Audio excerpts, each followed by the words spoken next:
Bab 71, Mencapai Kompromi. Nama, bereinkarnasi dengan sistem terkuat penulis. Plus mematikan mengatur ulang. Ishak dan Ian menggunakan pedang pendek mereka untuk memotong tumbuhan dan membuat jalan setapak. Mereka sangat memperhatikan sekeliling mereka sambil bergerak dengan hati-hati. ST mengerutkan kening saat berjalan di belakang formasi mereka. Mereka sudah berjalan selama 1 jam, dan mereka masih belum menemukan binatang buas di dalam hutan gelap. Dia bahkan tidak bisa mendengar suara burung atau dengungan serangga. Hutan itu tampak sepi, tetapi itu membuatnya semakin waspada. Tiba-tiba, dia mendengar suara-suara retakan di sekitar mereka. Ishak dan Ian segera bergegas ke sisinya dan membentuk garis pertahanan. Pada saat itulah sesuatu muncul dari tanah dan mencengkeram pergelangan kaki Ishak. Anak laki-laki itu segera melihat ke bawah dan melihat tangan yang terbuat dari tulang memegang pergelangan kakinya dengan erat.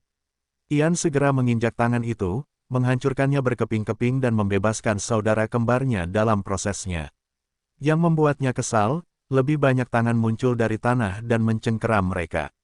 Hah, ST, Ian, dan Ishak berteriak dan gelombang kejut yang kuat meniup lengan kerangka itu dari tubuh mereka. Panjat pohon, cepat, perintah ST. Ketiga anak itu buru-buru berlari menuju pohon terdekat dan memanjat setinggi mungkin. Tidak lama setelah mereka memanjat, tanah mulai berguncang.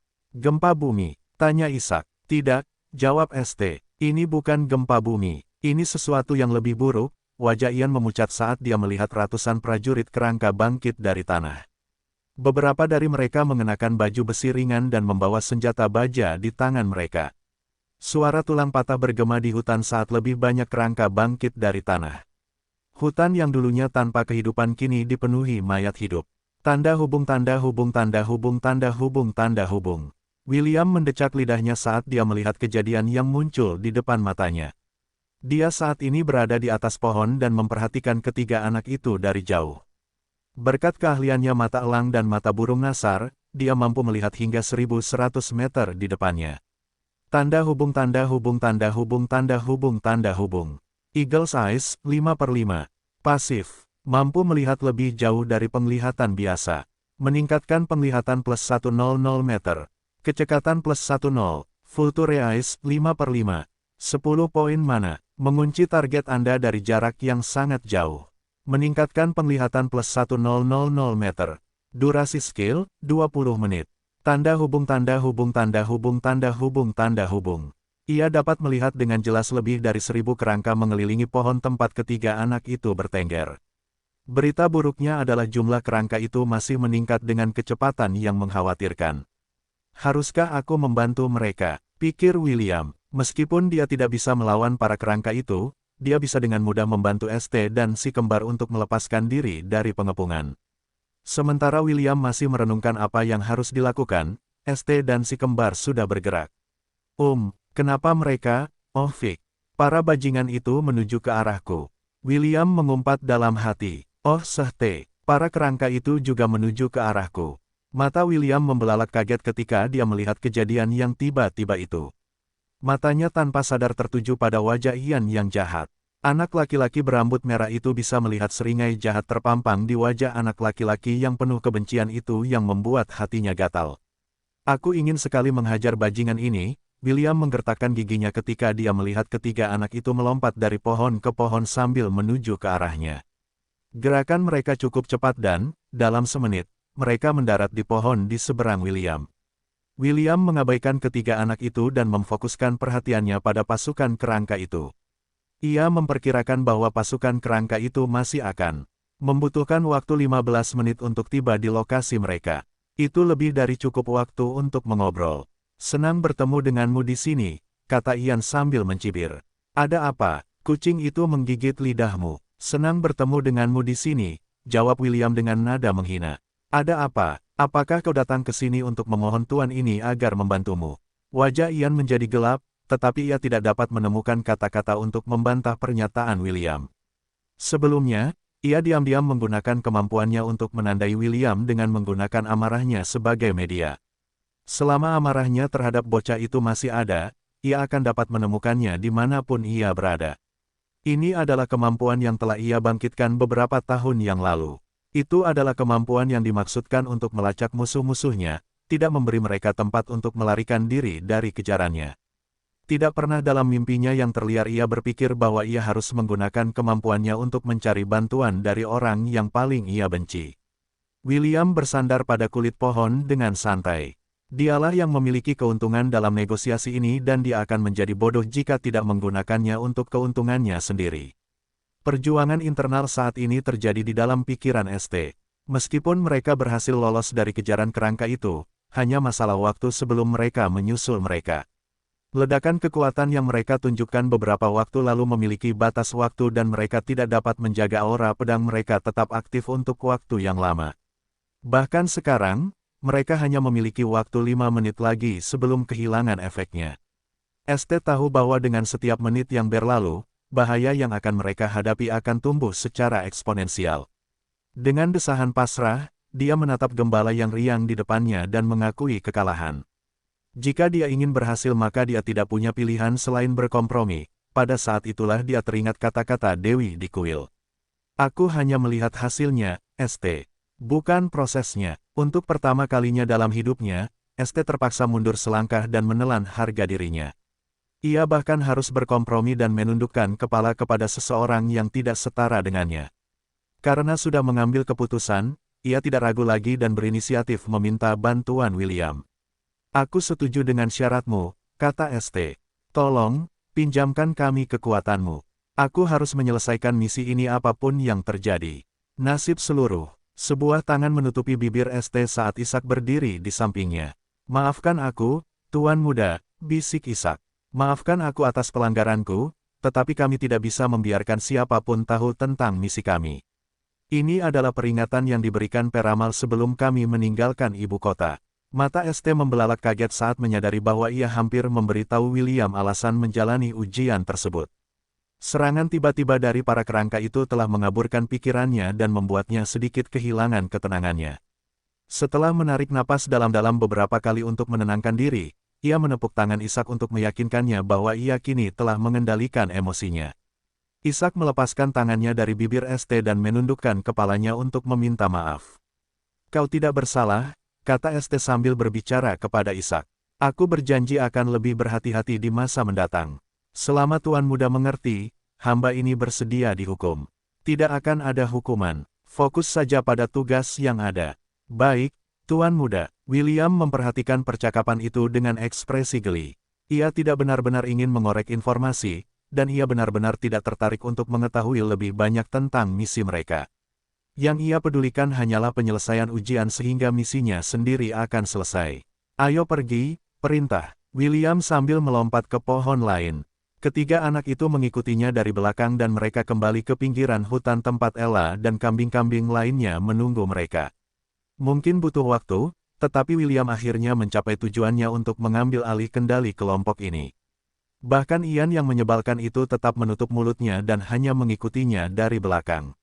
Setengah jam kemudian, sekawanan kambing melesat melintasi lantai hutan. Pasukan kerangka itu telah lama tertinggal di belakang. William tetap memperhatikan peta sambil memberikan perintah-perintah terperinci kepada kambing-kambing itu. ST, Ishak, dan Ian saat ini sedang menunggangi Aslan, Kronos, dan Eko. Setelah mempertimbangkan dengan saksama, William memutuskan untuk menghemat kekuatan tempur ketiga anak itu. Ini akan membantu mereka menghadapi kejutan-kejutan tak terduga yang mungkin mereka temui di sepanjang jalan. Berhenti. Perintah William dan kambing-kambing itu segera menghentikan langkah mereka. Mereka hanya berjarak 2000 meter dari titik emas yang berkedip di peta, tetapi mereka tidak dapat maju lebih jauh lagi. Terlepas dari jalan mana yang mereka pilih, mereka akan dipaksa untuk bertarung dengan salah satu dari 5 titik ungu yang menjaga masing-masing dari 5 pintu masuk yang mengarah ke tujuan mereka. William telah menggunakan kemampuannya untuk melihat ke depan dan tidak menemukan jalan lain untuk maju, kecuali konfrontasi langsung bola cahaya ungu raksasa menghalangi satu-satunya jalan menuju pusat hutan. William telah mencoba mencari rute lain, tetapi penghalang yang kuat menghalangi jalan mereka. Setelah mencoba berulang kali, mereka menyadari bahwa satu-satunya cara untuk maju adalah dengan menghadapi bola ungu yang menghalangi jalan mereka. Bersiaplah untuk pertempuran, perintah William sambil mengangkat tongkatnya. Segera setelah pengumumannya, sebuah pemberitahuan muncul di depan matanya. Tanda hubung tanda hubung tanda hubung tanda hubung tanda hubung. Kurang dari ding. Lebih besar dari. Kurang dari apakah Anda akan berpartisipasi dalam tantangan keberanian? Lebih besar dari. Kurang dari ya tidak lebih besar dari. Tanda hubung tanda hubung tanda hubung tanda hubung tanda hubung. William menarik napas dalam-dalam sebelum memilih ya. Setelah memilih jawabannya, bola ungu raksasa di depan mereka mengembang. Bola itu menelan William, Ella, St, Ian, dan Isaac beserta kambing-kambing lainnya. Beberapa detik kemudian, mereka menemukan diri mereka berada di tempat yang tampak seperti dataran terbuka. Tidak ada yang bisa dilihat sejauh bermil-mil, kecuali padang rumput yang luas. Namun, alih-alih menenangkan anak-anak, hal itu malah membuat mereka semakin waspada. Saat mereka mengamati sekeliling mereka, William menyadari bahwa kawanannya merasa gelisah. Telinga kambing-kambing itu sesekali akan tegak seolah-olah mereka menangkap suara-suara yang tidak dapat didengar oleh manusia. Tiba-tiba, Ella memisahkan diri dari formasi dan menyerang sesuatu. Karena William berada di punggungnya, dia tidak punya pilihan selain diseret bersamanya. Meyeh, Ella mengembik. Meyeh, ada sesuatu di depan kita. Tanya William. Meyeh, jawab Ella. Meyeh, monster, dan jumlahnya lebih dari satu. William melihat sekeliling dengan cemas, tetapi dia tidak dapat melihat apapun. Meyeh, Ella menghentakkan kaki depannya ke tanah dan memberikan tendangan kuat di belakangnya. Jeritan keras terdengar saat sesuatu yang menyerupai kadal, terbang beberapa meter dari tanah karena tendangan kuat Ella. William mengamati monster di depannya saat mendesis marah pada Ella setelah berdiri.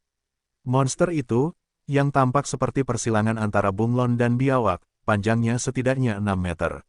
Tubuhnya ditutupi sisik hijau tua, dan matanya yang merah darah saat ini menatap Ella dengan kebencian. Kaki berselaputnya memiliki 4 cakar setajam silet dan berkilau di bawah sinar matahari seperti pisau tajam. Bocah berambut merah itu tidak tahu apa itu, jadi dia segera menggunakan keterampilan penilaiannya untuk mendapatkan pemahaman yang lebih baik tentang musuh yang baru pertama kali dia lihat dalam hidupnya. Tanda hubung tanda hubung tanda hubung tanda hubung tanda hubung. Kurang dari gas mirage lebih besar dari.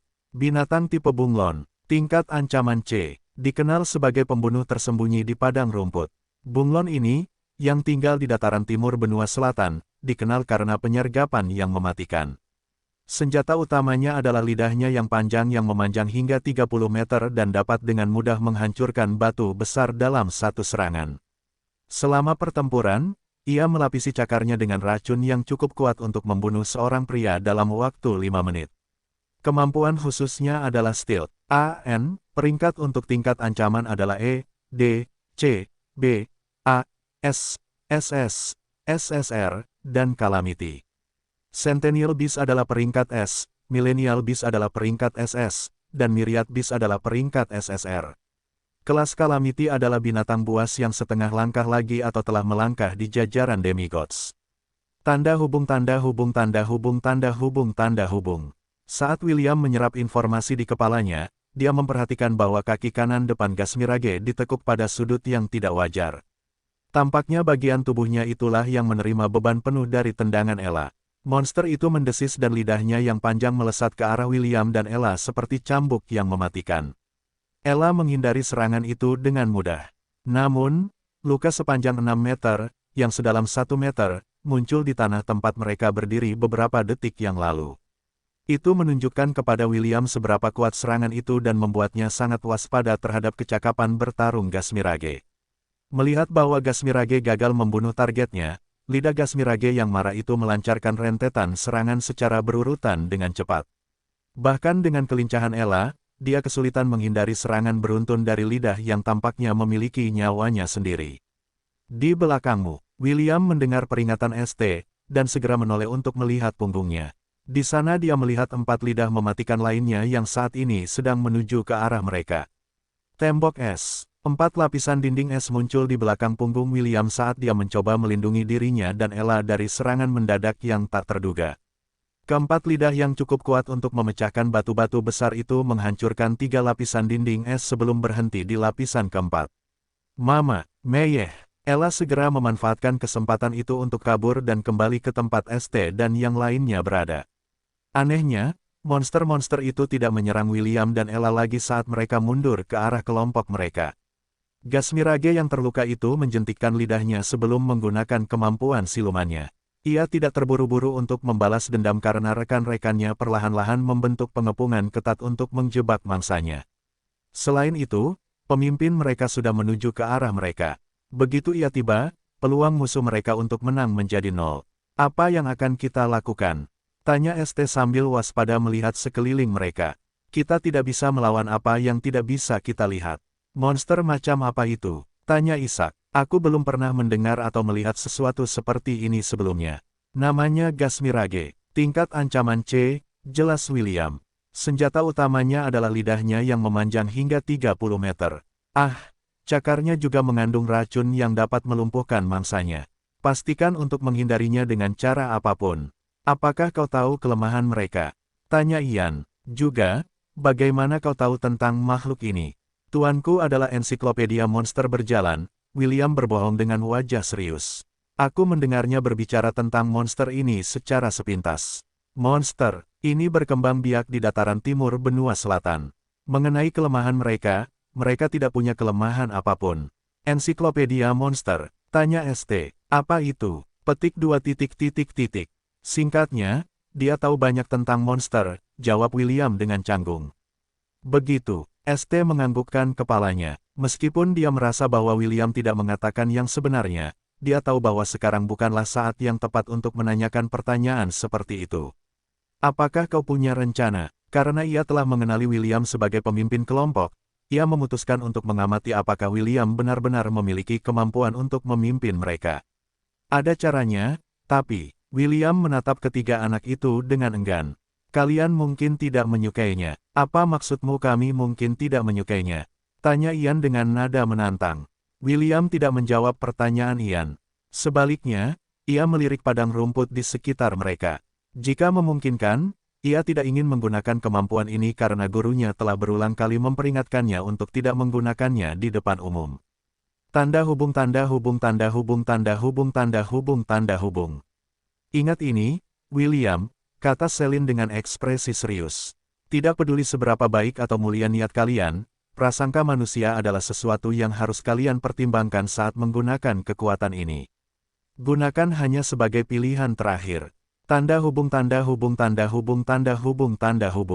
Sementara ia masih berdebat internal apakah ia harus menggunakan kekuatannya atau tidak, tanah mulai bergetar. Raksasa besar yang tingginya setidaknya 40 meter muncul dalam penglihatan mereka. Ia memiliki kulit merah dan satu tanduk menonjol dari kepalanya. Di tangannya ada palu baja hitam raksasa yang gelap seperti malam. Ciri yang paling menonjol dari monster ini adalah mata merahnya yang besar dan tunggal yang tampaknya menembus jiwa mereka. Bulu kuduk William berdiri tegak saat dia menatap ancaman yang menjulang tinggi di depannya. Perasaan yang diberikan monster itu kepadanya mirip dengan Strathmore Thunder Hornet Wolf dan Golden Scarlet Crocodile yang telah dia hadapi beberapa bulan yang lalu. Itu adalah kehadiran yang tidak akan pernah bisa dikalahkan William dengan tingkat kekuatannya saat ini kurang dari terorhan lebih besar dari ras raksasa, tingkat ancaman SS binatang milenium. Dahulu kala, konon ada ras Cyclops yang lepas dari kendali para dewa dan mulai membantai semua yang ada. Mereka memiliki kekuatan luar biasa yang mampu mengalahkan sebagian besar ras raksasa lainnya, yang memungkinkan mereka berkeliaran tanpa hambatan selama bertahun-tahun. Mata tunggal di kepala mereka mampu menembakkan seberkas cahaya terkonsentrasi yang mampu menghancurkan dinding benteng. Mereka mampu mengendalikan elemen logam sampai batas tertentu, yang memberi mereka kemampuan untuk membuat tubuh mereka sekeras baja. Mereka lemah terhadap elemen suci. Tanda hubung. Alih-alih berharap, William justru merasa putus asa saat membaca informasi tentang terorhan. Meskipun memiliki kelemahan, dia tidak memiliki kelas pekerjaan apapun yang memiliki elemen suci. Satu-satunya harapannya adalah teman-temannya, jadi dia memutuskan untuk bertanya apakah ada di antara mereka yang dapat menggunakan kekuatan untuk membunuh binatang milenium di hadapan mereka. Nama monster ini adalah Terorhan, kata William sambil berusaha menekan keputusasaan dalam suaranya. Monster ini adalah binatang milenium dan satu-satunya kelemahannya adalah elemen suci. Apakah ada di antara kalian yang memiliki elemen suci? Ishak dan Ian menggelengkan kepala sebelum menatap tuan muda mereka. ST menggigit bibirnya sebelum menganggukkan kepalanya dengan enggan. Aku tidak memiliki kekuatan untuk menggunakan mantra suci, tetapi aku memiliki senjata yang diresapi oleh elemen suci. Anak laki-laki tampan itu melambaikan tangannya dan sebuah pedang muncul di depannya. Pedang yang tampak biasa saja itu tidak tampak istimewa. Bahkan, pedang itu tampak begitu biasa saja sehingga William merasa sulit untuk percaya bahwa pedang itu diresapi oleh elemen suci. Karena keraguannya, ia memutuskan untuk menggunakan keterampilan penilaiannya pada pedang itu. Tanda hubung tanda hubung tanda hubung tanda hubung tanda hubung. Kurang dari rapsodi, pedang kemuliaan abadi lebih besar dari pedang yang diayunkan oleh pahlawan Altera yang melindungi manusia selama perang kegelapan. Kekuatannya akan bergantung pada keyakinan penggunanya. Semakin kuat keyakinan mereka, semakin kuat pula pedang itu. Dipenuhi dengan elemen suci, pedang ini tidak bisa dihancurkan. Hanya bisa digunakan oleh para pengikut setia Dewi Astrid. Tanda hubung tanda hubung tanda hubung tanda hubung tanda hubung. William memasang ekspresi rumit di wajahnya saat membaca informasi tentang pedang itu. Meskipun kata, tidak bisa dihancurkan, dan dipenuhi dengan elemen suci, menarik perhatiannya, dia tidak merasa optimis dengan peluang mereka. Selain Terorhan, ada 6 Gasmirage yang saat ini bersembunyi menggunakan kemampuan siluman mereka. Peta William telah dinonaktifkan, jadi dia tidak dapat mendeteksi lokasi mereka. Dengan seekor Millennial Beast dan 6 ancaman tak terlihat, William merasa bahwa tantangan ini mustahil untuk diselesaikan. Kurasa aku tidak punya pilihan lain, pikir William sambil mengepalkan tinjunya. Ini adalah pertarungan hidup dan mati, jadi dia tidak bisa pilih-pilih dengan metode yang tersedia untuknya. Karena mustahil baginya untuk mengalahkan Terorhan, dia akan mengabdikan dirinya pada peran pendukung untuk memastikan ST mampu memberikan pukulan terakhir pada Millennial Beast. ST, apakah kau punya keyakinan untuk mengalahkan makhluk itu? Tanya William. Tidak, ST menggelengkan kepalanya. Mengalahkannya tidak mungkin. Dia merasa takut saat dia menggenggam pedang di tangannya. Ketika Dewi menyebutkan bahwa ujian itu akan sulit, dia berpikir bahwa dia masih bisa menyelesaikannya dengan menggunakan pedang suci yang diberikan Dewi kepadanya. ST menyadari betapa naifnya dia. Apakah tantangan yang memengaruhi nasib kerajaan akan mudah? Tentu saja tidak. Dia mulai putus asa. Ketakutan perlahan mencengkeram hatinya dan membuatnya sulit bernapas. ST merasakan tangannya menjadi lembab saat keringat dingin mengalir di sisi wajahnya. Saat ia hampir kehilangan harapan, sepasang tangan kasar menekan bahunya. ST mengangkat kepalanya dan melihat sepasang mata hijau cerah menatap lurus ke arahnya. Tidak peduli seberapa kuat musuh, seorang pahlawan tidak dapat memilih lawannya, kata William dengan tegas. Itulah mengapa mereka disebut pahlawan. Tetapi, aku bukan pahlawan, jawab ST. Aku tidak dilahirkan sebagai pahlawan. Pahlawan tidak dilahirkan, mereka dibentuk, kata William. Pahlawan adalah individu biasa yang menemukan kekuatan untuk bertahan dan bertahan meskipun menghadapi rintangan yang luar biasa. Suaranya yang penuh percaya diri menusuk hati ST, menangkal rasa takut yang hampir membuatnya lumpuh. ST juga bisa merasakan kehangatan menyebar dari telapak tangan William yang saat ini menekan bahunya.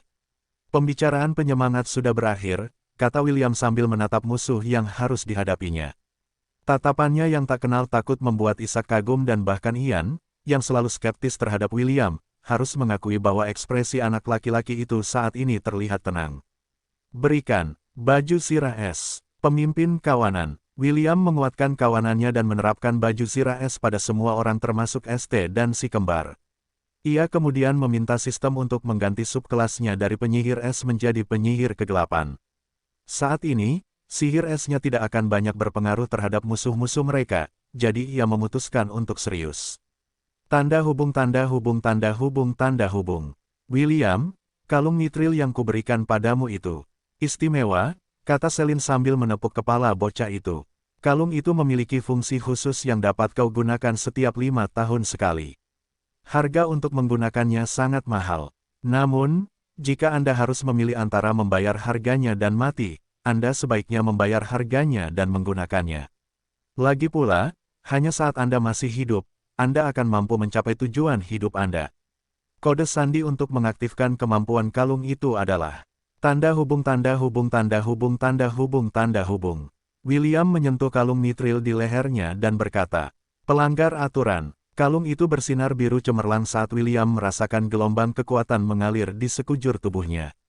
Itu adalah mantra terlarang yang diajarkan Selin kepadanya untuk menyelamatkan hidupnya sebelum dia meninggalkan desa untuk mengunjungi kuil suci. William tidak tahu bahwa Selin memiliki firasat bahwa William akan menghadapi bahaya ekstrim selama perjalanannya. Karena itu, dia memutuskan untuk menyampaikan rahasia kalung itu agar dia memiliki kesempatan untuk bertahan hidup. Sulur-sulur kegelapan meliuk-liuk di sekitar tubuh William saat kalung nitril itu menjalankan fungsi khususnya. Ini sihir hitam. Ishak terkesiap. Mata Ian membelalak kaget sebelum wajahnya berubah menjadi ekspresi mencemooh. ST menatap anak laki-laki berambut merah yang perlahan-lahan diselimuti oleh kegelapan. Yang mengejutkannya, dia tidak merasakan perasaan negatif apapun terhadap William. Bahkan, ST merasakan kedamaian dan keamanan yang datang darinya. ST mengerti bahwa William mengambil risiko dengan menunjukkan sisi dirinya ini kepada mereka. Pedang di tangannya berdenyut dengan kekuatan dan kata-kata Dewi berbisik di telinganya. "Aku hanya melihat hasilnya, ST, bukan prosesnya.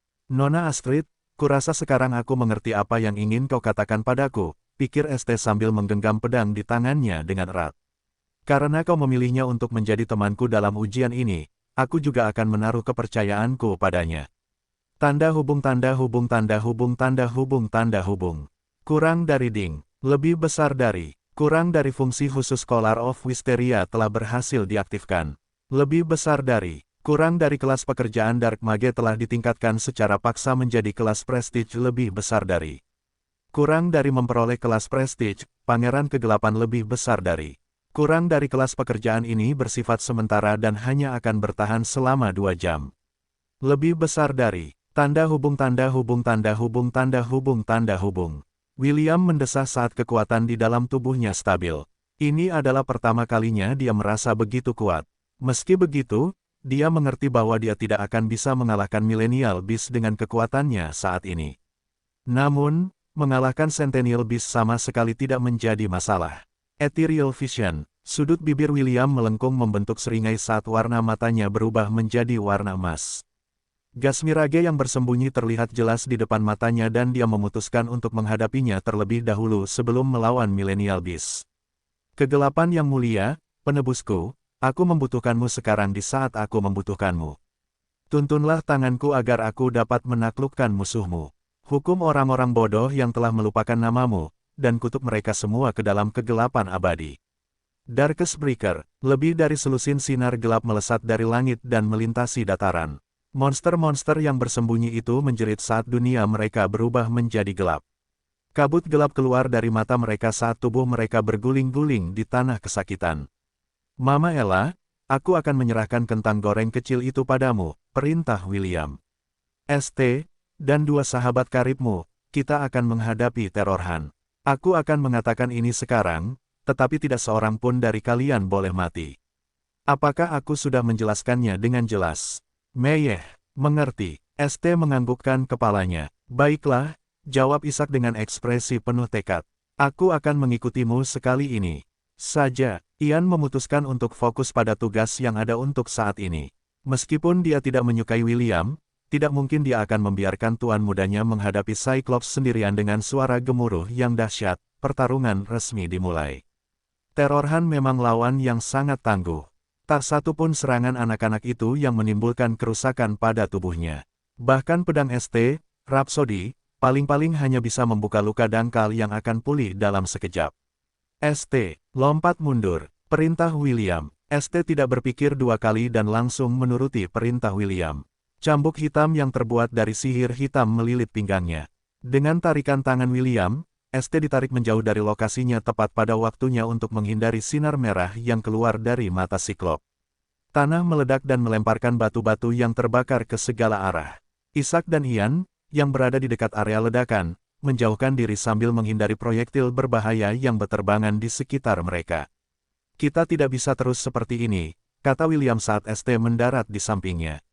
"Kita harus menghabisinya dalam 1 serangan."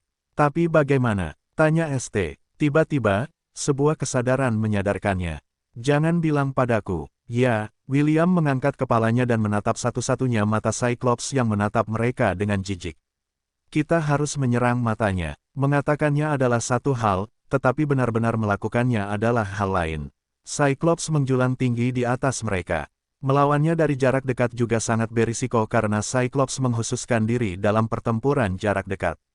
Jika bukan karena mobilitas mereka yang cepat, dan William memainkan peran pendukung, mereka semua pasti sudah mati sekarang. Tanah bergetar saat Cyclops menggunakan palunya untuk menghancurkan Isaac dan Ian yang mengalihkan perhatiannya dengan serangan sihir jarak jauh mereka. Sihir bumi Isaac dan sihir air Ian bekerja sama untuk menembakkan proyektil ke mata Cyclops. Serangan ini tidak memberikan kerusakan apapun pada mata itu sendiri, tetapi mengganggu raksasa itu hingga ia memfokuskan serangannya pada mereka. Ian melompat ke udara dan cambuk hitam William menariknya keluar dari jangkauan serangan Cyclops. Mereka menggunakan taktik tabrak lari melawan Cyclops karena sangat berbahaya untuk melawannya secara langsung. Kurang dari poin XP yang diperoleh, 10.000 lebih besar dari. William melihat pemberitahuan itu dengan ekspresi muram. Ia sedang mengulur waktu bagi Ella dan kawanannya untuk membunuh para Gasmirage agar mereka dapat membantu mereka menghadapi para Cyclops. Masih ada dua musuh kecil lagi, pikir William sambil melirik para Gasmirage yang menyedihkan yang saat ini sedang dikeroyok oleh Ella dan para kambing. Paling lama akan berakhir dalam 2 menit. 2 menit mungkin tampak seperti waktu yang singkat, tetapi saat bertarung melawan Millennial Beast, setiap detik sangat berarti. William juga tahu bahwa meskipun Ella dan para kambing lainnya berhasil menyelesaikan misi mereka, bantuan yang dapat mereka berikan untuk melawan para Cyclops sangat terbatas. Selain Ella, kambing-kambing Amorian lainnya tidak akan bisa berbuat apa-apa. William tidak cukup bodoh untuk memerintahkan mereka melawan binatang milenium. Itu sama saja seperti melempar telur ke batu besar. Dia telah menembakkan lebih dari selusin kurang dari panah Void lebih besar dari ke Cyclops, tetapi Cyclops itu tetap tidak peduli dengan sihir gelapnya. Tampaknya ras Cyclops kebal terhadap semua jenis sihir yang melumpuhkan penglihatan mereka. Raungan marah bergema di dataran saat Cyclops mengamuk. Ia mengayunkan palunya dan melemparkannya ke arah lokasi William dan ST. Melayang, kata William sambil memegang pinggang ST. Ia kemudian terbang ke langit untuk menghindari serangan yang datang. Meskipun serangan itu meleset, gelombang kejut yang kuat mendorong kedua anak itu menjauh saat awan debu muncul di area tempat palu raksasa itu jatuh. Ini benar-benar tidak ada harapan, ST mendesah saat William dan dia mendarat di tanah. Kita tidak akan bisa membunuhnya. Tentu saja kita tidak bisa membunuhnya, kata William dengan kesal. Tapi, kita bisa mengalahkannya. Jangan lupa bahwa kekuatan pedang bergantung pada keyakinanmu. Jika keyakinanmu goyah, maka kekuatannya juga akan terpengaruh. Aku tahu, kata ST sambil menggertakkan gigi. Dia tahu, tapi bagaimana dengan itu? Tidak peduli seberapa keras dia berusaha mempertahankan keyakinannya, dia merasa bahwa dia adalah seekor semut yang berhadapan dengan seekor gajah. Baginya untuk bisa tetap berdiri saja sudah merupakan suatu prestasi tersendiri, tetapi semakin dia melawan Cyclops, semakin dia menyadari bahwa ujian ini mustahil untuk diselesaikan. Ujian ini disebut ujian keberanian, William mengingatkannya. Dia bisa tahu bahwa ST mulai frustrasi dan tidak akan ada gunanya baginya jika dia putus asa di saat kritis ini. Itu berarti bahwa ujian ini akan mengukur keberanian kita. Mungkin, membunuh Cyclops bukanlah tujuan dari ujian ini. Lalu apa tujuan dari ujian ini? Itu hanya firasat, tetapi menurutku tujuannya adalah untuk memiliki keberanian untuk menghadapi lawan yang mustahil dikalahkan. William telah menemukan skenario serupa seperti ini dalam permainan. Ada bos dan karakter yang tak terkalahkan, dan Anda harus melawan mereka untuk melanjutkan alur cerita. Ketika protagonis hampir dikalahkan, sesuatu akan terjadi yang akan membuat bos tak terkalahkan, itu melarikan diri atau mengakhiri pertempuran dengan segera. Kita hanya perlu mencari tahu apa persyaratan untuk memicu peristiwa itu, pikir William sambil memeras otaknya untuk mencari petunjuk apapun yang dapat menguntungkan mereka. Keberanian untuk menghadapi lawan yang tidak dapat Anda kalahkan, gumam ST. Mungkin Anda benar, mungkin kita hanya perlu terus berjuang dan menunjukkan keberanian kita. Ya, jawab William. Gavin memberiku ujian ini, jadi pasti ada cara untuk menyelesaikannya. Dia tidak mungkin memberiku ujian yang mustahil diselesaikan sejak awal, kan? Tanda hubung tanda hubung tanda hubung tanda hubung tanda hubung tanda hubung. Gavin, Apakah benar-benar ada cara bagi William untuk mengalahkan Cyclops itu? Issei bertanya sambil melihat proyeksi di depannya. Bukankah ujian ini terlalu sulit? Tepat sekali. Apakah kau mencoba menggertak William? Lily mengejek. Dia masih belum menggunakan keilahianku dan kau sudah berencana untuk membunuhnya. Apa kau sudah gila? Gavin berdeham sambil melihat anak laki-laki berambut merah yang sedang berjuang dalam proyeksi itu. Sebenarnya, ini bukan ujian yang kumaksud untuk William. Astrid datang mencariku sebelumnya dan bertanya apakah pengikutku dapat membantu pengikutnya yang taat menyelesaikan ujian yang telah ia persiapkan untuknya. Jadi ini semua yang dilakukan si tomboy itu. Lily mengerutkan bibirnya. Karena ini masalah pengikutnya, mengapa ia harus menyeret orang lain ke dalamnya? Karena, ini adalah satu-satunya cara bagi pengikutku untuk menyelesaikan misi ini. Seorang wanita cantik yang mengenakan baju besi ksatria muncul begitu saja. Rambut hitam panjangnya diikat ekor kuda dan matanya, yang menunjukkan tekad yang tak tergoyahkan, menatap proyeksi itu. Dia bisa tahu bahwa ST hampir menyerah. Hanya kata-kata dari anak laki-laki berambut merah di sampingnya yang mencegahnya kehilangan semua harapan. Pengikutku masih terlalu muda dan belum berpengalaman, kata Astrid dengan nada yang jelas dan tegas.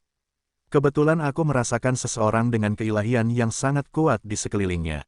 Setelah penyelidikan mendalam, aku mengetahui bahwa dia adalah salah satu pengikut Gavin. Astrid berhenti sejenak, dan melirik Lily dan Issei. Aku tidak menyangka akan mengetahui bahwa anak laki-laki itu tidak hanya memiliki satu, tetapi 3 keilahian di dalam tubuhnya. Ini pertama kalinya aku melihat sesuatu seperti ini, aku sangat penasaran, mengapa kalian berdua lebih menyukai pengikut dewa lain. Aku ingin tahu apa yang akan terjadi ketika dewa lain mengetahui rahasia ini. Itu bukan urusanmu. Lily dengan marah meletakkan tangannya di pinggangnya. Kau pikir kau bisa memeras kami? Kami tidak melanggar aturan apapun.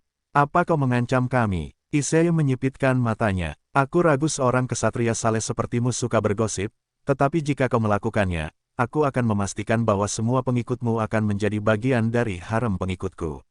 Aku tidak takut padamu, atau para dewa manapun. Berurusanlah dengan saudaraku dan aku akan memastikan bahwa semua pengikutmu akan menjadi budak seks para lelakiku. Astrid mengangkat alisnya, tetapi dia tidak membantah Issei. Di antara para dewa generasi baru, dewa harem adalah seseorang yang memegang kekuasaan absolut. Semua pengikutnya adalah orang-orang yang sangat berpengaruh di dunia tempat mereka tinggal. Dari rakyat jelata terendah hingga raja dan kaisar tertinggi. Kekuatannya tidak dapat ditantang dan semua dewa waspada terhadapnya. Tidak ada seorang pun yang menginginkan para pengikutnya yang taat menjadi budak yang tidak berakal dan akan terjerumus dalam kebejatan. Tenanglah, jawab Astrid dengan suara tegas. Aku tidak berniat menceritakan ini kepada siapapun. Lily mendengus dan hendak mengomeli si tomboy yang tegang itu ketika dia melihat Gavin menggelengkan kepalanya. Dia tidak punya pilihan selain menahan bantahannya di dalam hatinya dan kembali memperhatikan pertempuran yang sedang berlangsung di dataran. Baiklah, jadi bagaimana mereka bisa menyelesaikan misi ini?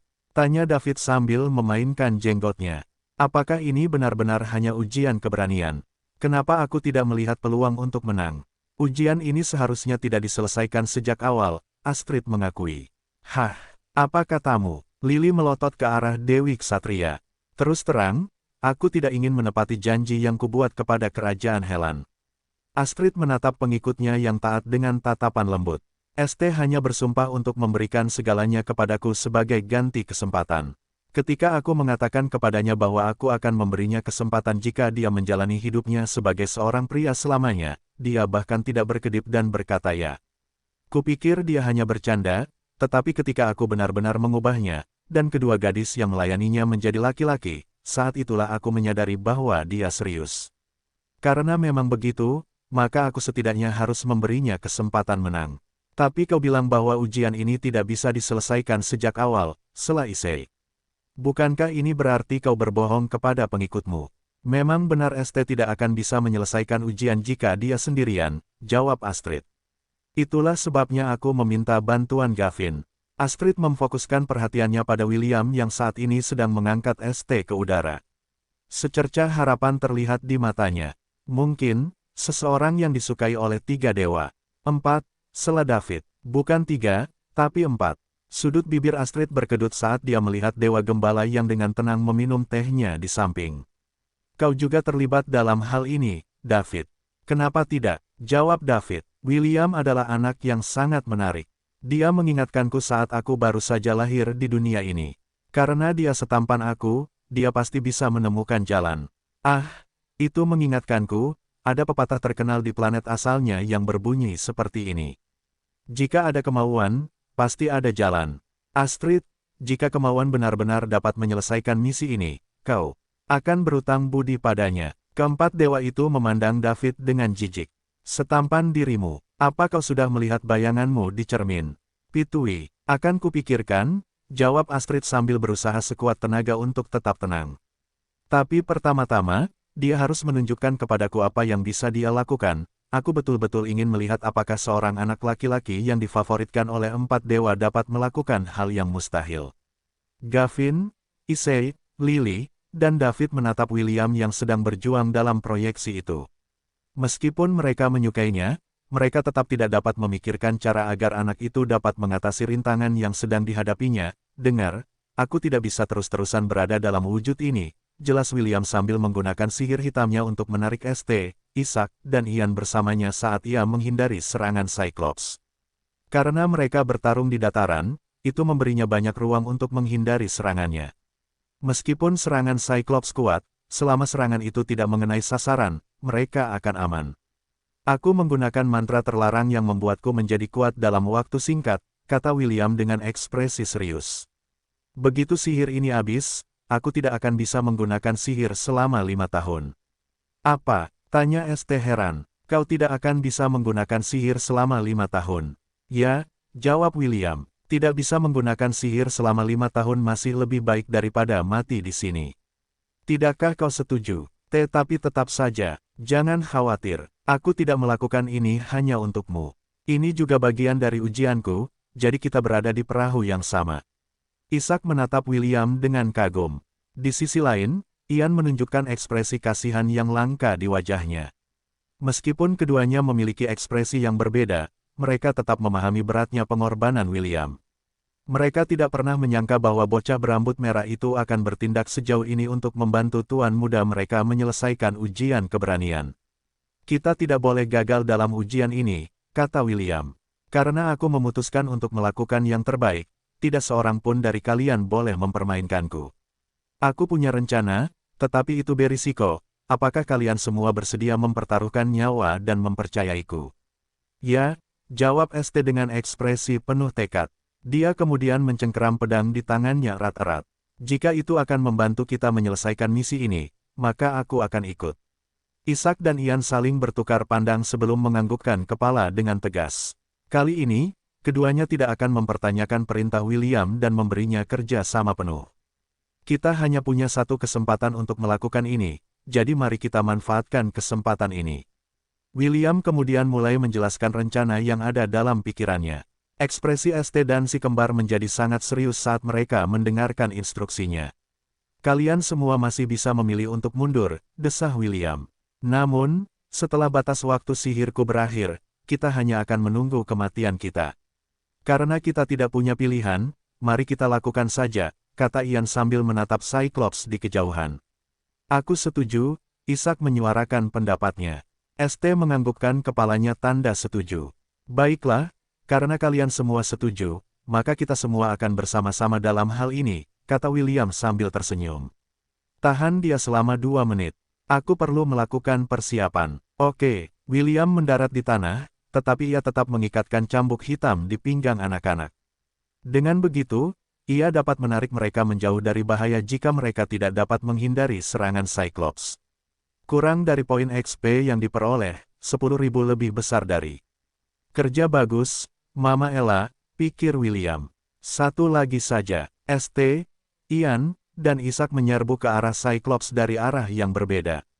Si kembar menggunakan serangan, sihir jarak jauh mereka untuk menarik perhatian Cyclops. William membuat beberapa segel tangan saat dia mempersiapkan mantra yang akan membantu mereka meraih kemenangan.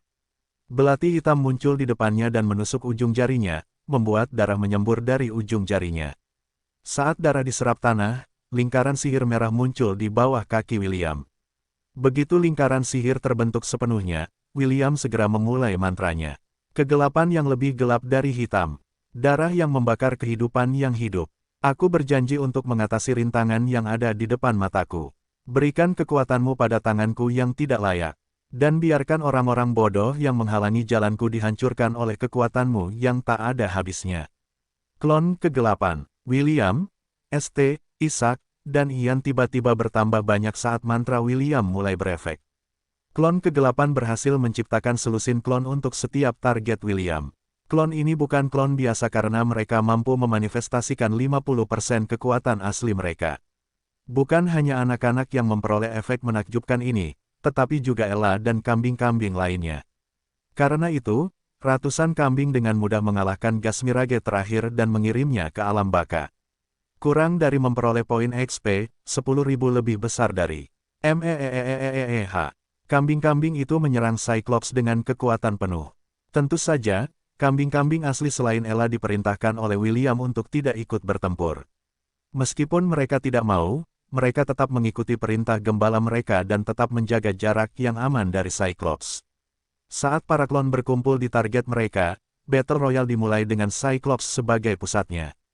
Klon ST menghunus pedang mereka dan mulai melukai pergelangan kaki dan kaki Cyclops.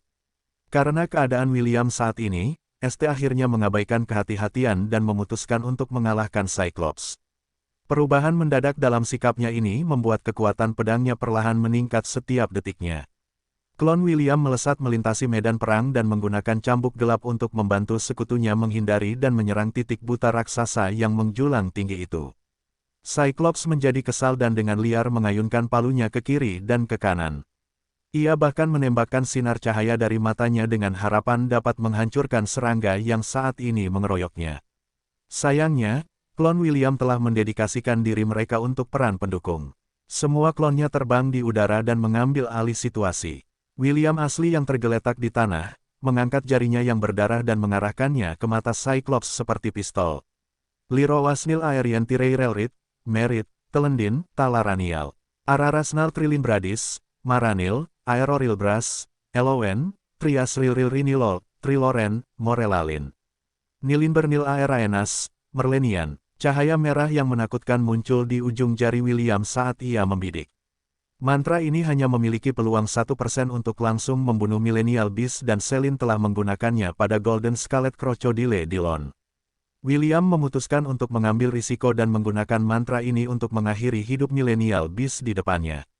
Finger of Death. William meraung saat sambaran petir merah melesat keluar dari jarinya. Cyclops merasakan ancaman mematikan dari serangan William dan segera membalasnya dengan sinar cahayanya sendiri. Sinar merah dan sambaran petir merah saling beradu, yang membuat hati semua orang bergetar. Kaki William meluncur di tanah saat ia menghadapi serangan balik Cyclops secara langsung. Darah merembes dari sudut bibirnya, tetapi ia tidak menghentikan serangannya. Ia mengerahkan seluruh kekuatan sihirnya dalam mantra ofensif ini karena ini adalah satu-satunya kesempatan mereka untuk mengalahkan Teror Han. Sebuah ledakan dahsyat mengirimkan gelombang kejut di udara saat kedua serangan saling meniadakan. William jatuh tak berdaya di tanah saat sisa-sisa kekuatan sihir terakhir meninggalkan tubuhnya. ST. Salah satu klon William berteriak saat ia memegang tongkat kayu di tangannya seperti tongkat bisbol. ST tidak ragu-ragu dan melompat ke udara. Ia mendarat di tongkat kayu saat ia mempersiapkan tubuhnya untuk menyerang. Maju, klon William berteriak saat ia mengayunkan tongkat kayu. Magnum Burst. ST terbang di udara seperti bola meriam. Reaksi Cyclops agak lambat karena ia juga telah kehabisan tenaga untuk melawan serangan mematikan William yang bertenaga penuh. Anak muda itu tanpa rasa takut menarik kembali pedang di tangannya saat ia bersiap untuk gerakan terkuatnya. Cahaya yang bersinar di dunia, mandikan kami semua dalam kemuliaan abadimu. Teriak ST. Ia kemudian menusukkan pedang itu ke depan dengan sekuat tenaga. Salib besar, cahaya yang bersinar menyelimuti pedang suci itu saat menembus bagian tengah mata Cyclops. Cyclops itu bahkan tidak mendapat kesempatan untuk berteriak saat sebuah salib yang terbuat dari cahaya suci membelah tubuhnya menjadi dua bagian. Cambuk hitam kegelapan melilit pinggang ST dan menariknya ke tempat yang aman. Tidak lama kemudian, raksasa besar itu jatuh ke tanah dengan suara keras. Semua orang di medan perang melihat sisa-sisa raksasa itu saat klon William dengan lembut mendarat di tanah, menggendong ST dalam gendongan seorang putri. Kerja bagus, kata klon itu sambil membantu anak laki-laki tampan itu berdiri. Apakah kita menang? Tanya ST. Ia masih setengah ragu apakah mereka benar-benar menang melawan binatang milenium. Ya, jawab klon William sambil tersenyum sebelum menghilang menjadi partikel cahaya. Entah mengapa, ST merasa jantungnya berdebar kencang saat melihat senyum persetujuan di wajah klon itu. Perasaan yang belum pernah ia rasakan sebelumnya mulai berkembang di dalam hatinya yang polos. Anehnya, ia tidak membenci perasaan ini. Ketika William membuka matanya, dia mendapati dirinya berada di sebuah ruangan yang tidak dikenalnya. "Di mana aku?" pikir William sambil mencoba menggerakkan tubuhnya. Betapa terkejutnya dia, tidak peduli seberapa keras dia mencoba menggerakkan tubuhnya tidak merespons. Astaga, dia bahkan tidak bisa menggerakkan jarinya. Apa ini? Kelumpuhan tidur. William pernah mengalami sensasi ini ketika dia masih di bumi. Perasaan ini benar-benar menakutkan karena Anda jelas-jelas terjaga, tetapi Anda tidak dapat bergerak dan bahkan berbicara. Bocah berambut merah itu mencoba menenangkan hatinya yang panik saat dia mengingat kembali peristiwa yang terjadi selama pertempuran melawan Cyclops. "Hal terakhir yang saya ingat adalah menggunakan jari kematian. Setelah itu saya kehilangan kesadaran," desah William dalam hati. Tiba-tiba, hatinya dicengkeram oleh pikiran yang menakutkan. "Tunggu, jangan bilang kita benar-benar kalah. Tidak mungkin. Apakah saya mati lagi? Apakah ini akhirat?" Ketika William benar-benar mulai panik, pintu ruangan terbuka dan seorang pemuda tampan yang dikenalnya muncul di garis pandangnya. "William, apakah kamu sudah bangun?" ST bertanya sambil menatap anak laki-laki yang sedang berbaring di tempat tidur. Dia bisa melihat bahwa matanya terbuka dan, entah mengapa, matanya menatap lurus ke arahnya. Melihat anak laki-laki berambut merah itu tidak melakukan apa-apa, ST duduk di samping tempat tidur dan mengerutkan kening. "Ada apa? Ada yang salah dengan tubuhku, tapi bagaimana aku bisa memberitahumu?" William melotot ke arah ST karena frustrasi. "Tuan muda, apakah dia sudah bangun?"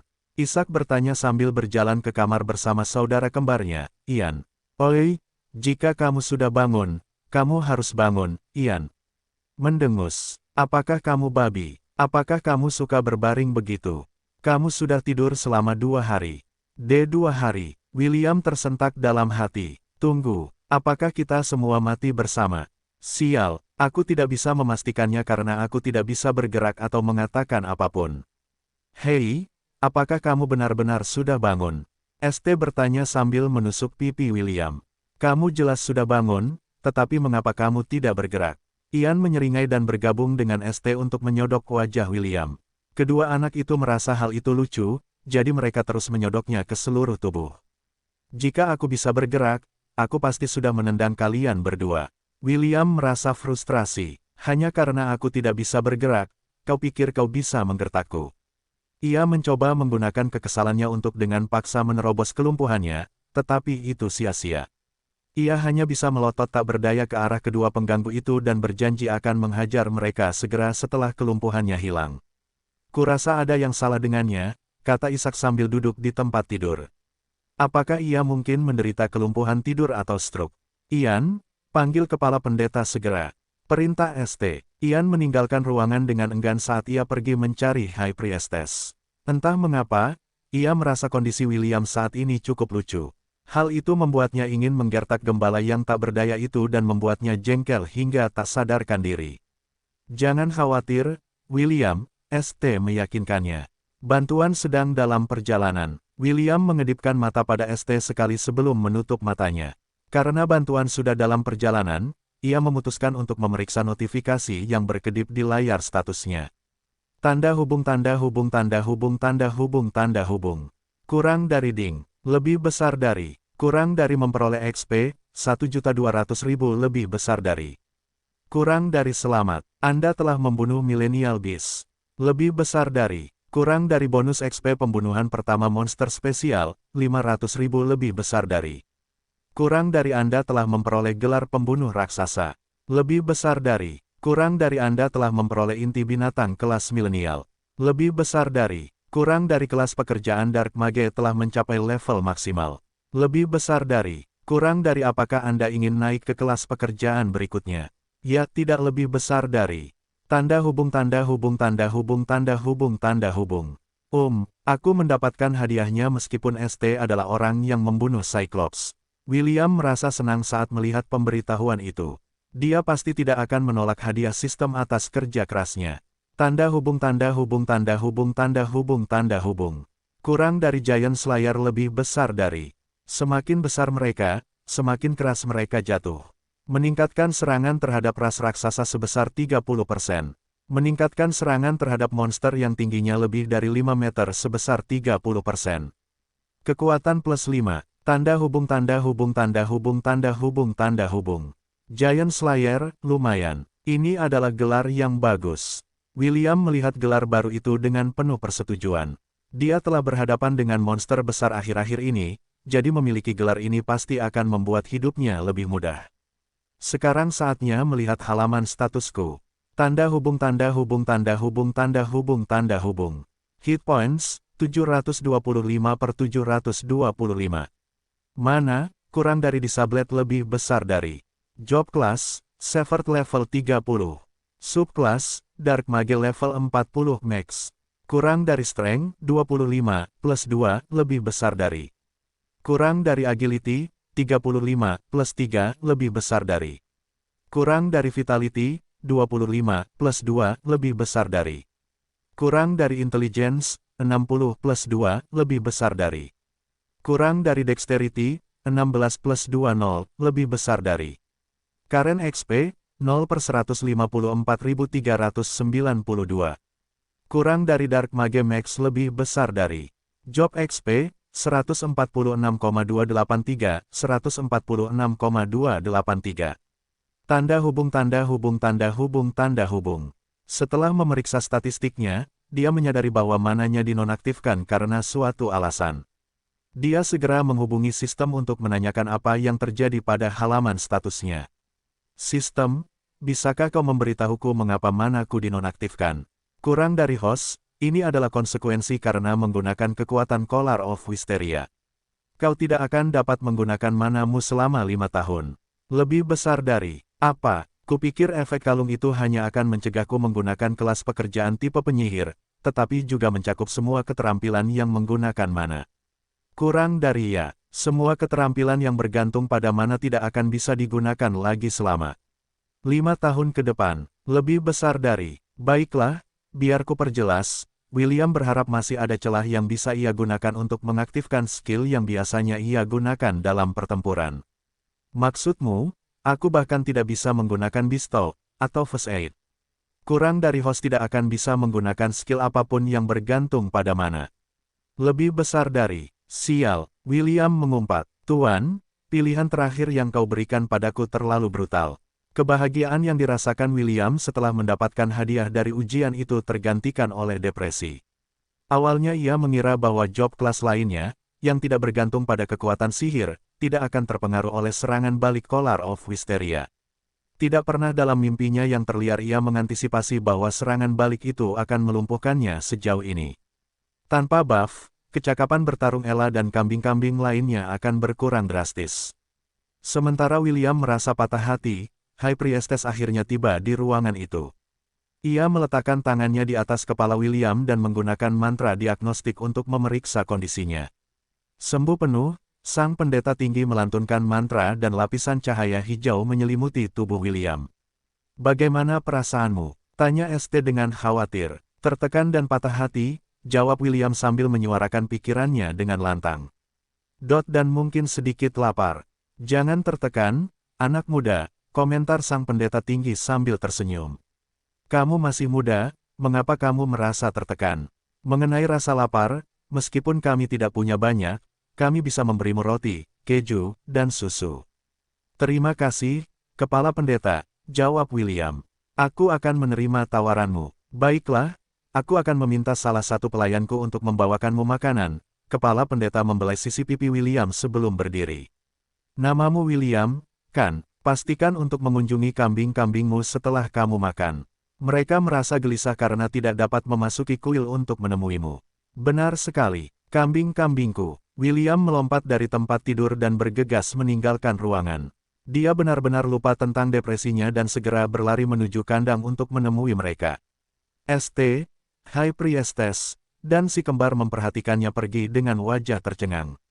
Bukankah dia baru saja depresi beberapa saat yang lalu? Mengapa dia melarikan diri seperti celananya terbakar? Tanda hubung tanda hubung tanda hubung tanda hubung tanda hubung. Meyeh, maaf, Mama Ella, kata William sambil memeluk kepala mamanya. Aku membuatmu khawatir. Meyeh, memem, aku baik-baik saja, jawab William. Bagaimana denganmu? Meyeh, jangan khawatir semuanya, aku baik-baik saja. Maaf membuat kalian semua khawatir.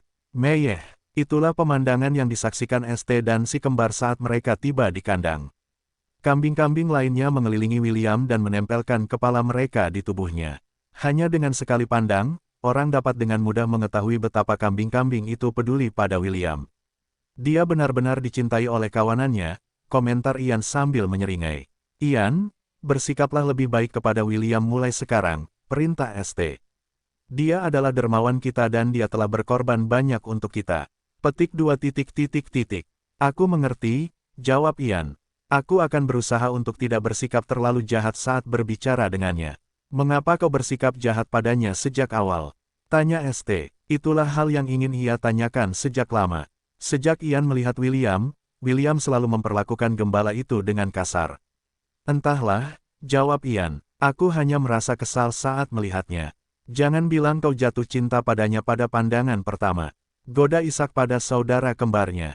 Mereka mengatakan bahwa saat seseorang ingin diperhatikan oleh orang yang ia taksir, mereka akan melakukan berbagai hal untuk mendapatkan perhatiannya.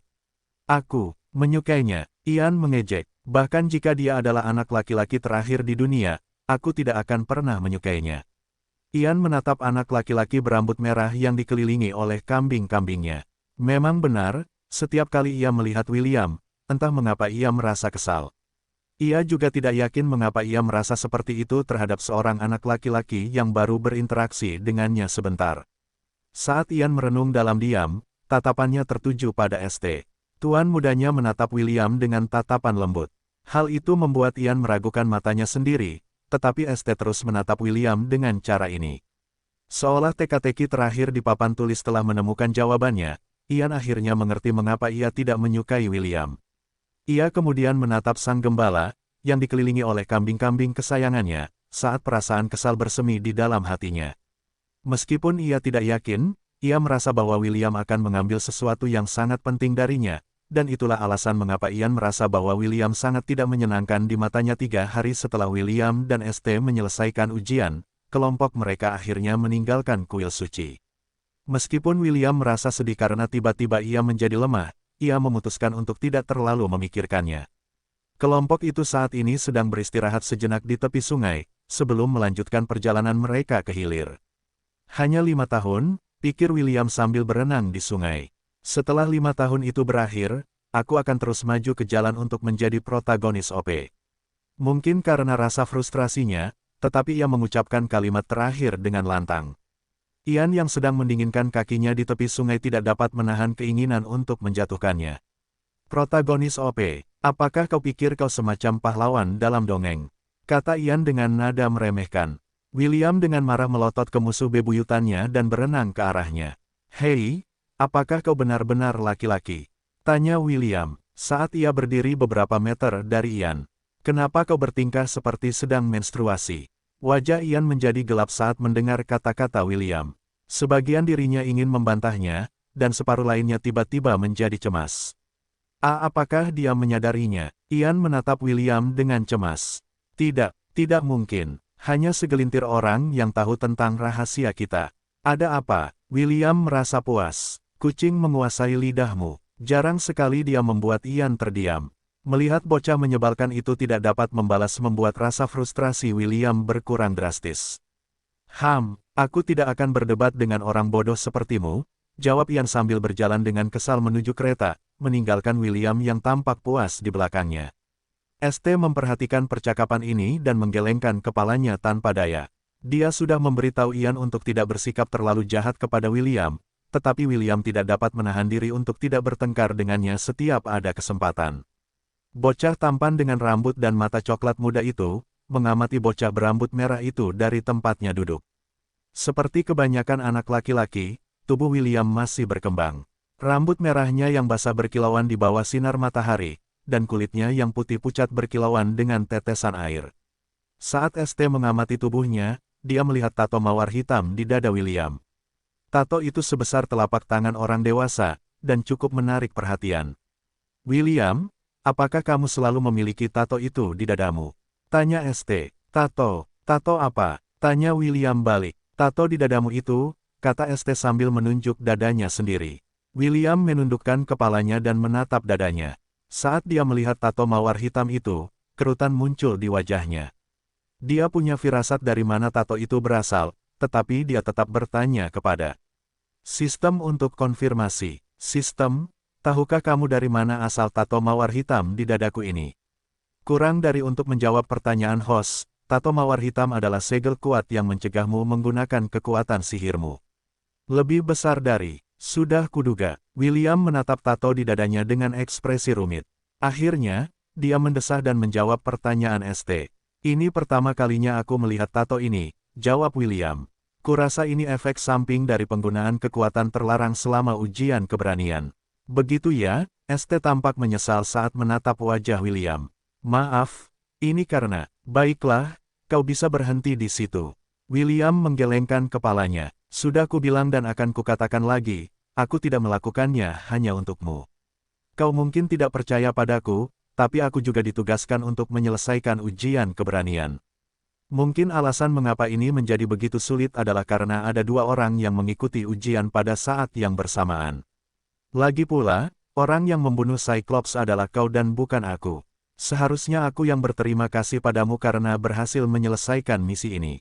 ST tahu bahwa William akan terus meremehkan perannya selama penaklukan Cyclops, jadi dia memutuskan untuk tidak membahas topik itu lagi. Bahkan jika William menyangkalnya, dia tetaplah dermawan ST dan itu tidak akan berubah apapun yang dikatakan bocah berambut merah itu. ST ingin tahu lebih banyak tentang William. Jika memungkinkan, dia ingin mereka berdua menjadi teman. Selain Isaac dan Ian, ST tidak pernah memiliki teman sebaya yang seusia. Hari-harinya dihabiskan di dalam tanah milik mereka untuk belajar dan berlatih ilmu pedang.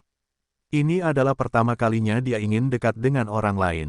Dia ingin tahu lebih banyak tentangnya. Setelah membuat keputusan, dia memutuskan untuk mengambil inisiatif untuk memperpanjang percakapan mereka. Apa rencana masa depanmu? Tanya ST. Jika kau suka, kau bisa ikut kami ke ibu kota. Aku masih belum memberimu hadiah karena telah menyelamatkan hidupku. Satu-satunya rencanaku saat ini adalah kembali ke Lon dan menjalani hidup yang bahagia dan damai, jawab William sambil berjalan menuju sisi sungai. Dia sudah selesai berenang dan sudah waktunya baginya untuk mengenakan pakaian. Untuk hadiah yang ingin kau berikan padaku, aku akan melewatkannya.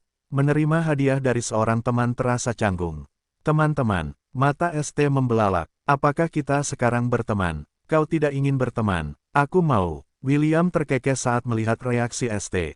Dia tidak keberatan berteman dengan seseorang yang telah berjuang berdampingan dengannya dalam pertempuran hidup dan mati. William berjalan menuju ST dengan senyum yang menyegarkan.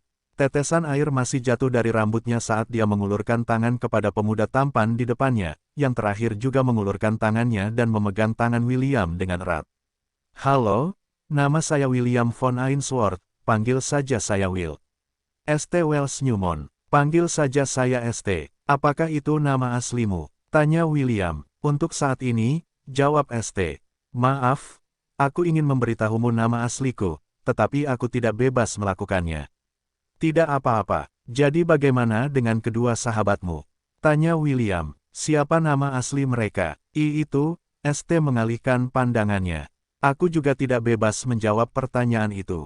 Jadi mereka hanya Isaac dan Ian untuk saat ini. Ya, mengerti. William menganggukkan kepalanya. Setiap orang punya rahasia masing-masing dan akan salah jika dia mengorek rahasia. Karena ST dan dia sekarang resmi berteman, dia memutuskan untuk mengabaikan kekasaran Ian untuk sementara waktu. Baiklah, aku sudah memutuskan. ST menatap William dengan penuh tekad. Aku akan mengantarmu kembali ke Lon. Mengantarku kembali. William memiringkan kepalanya dengan bingung. Kenapa? Karena akan berbahaya bagimu untuk bepergian sendirian, jawab ST. Karena kau tidak bisa menggunakan kekuatan sihirmu, aku akan memastikan keselamatanmu.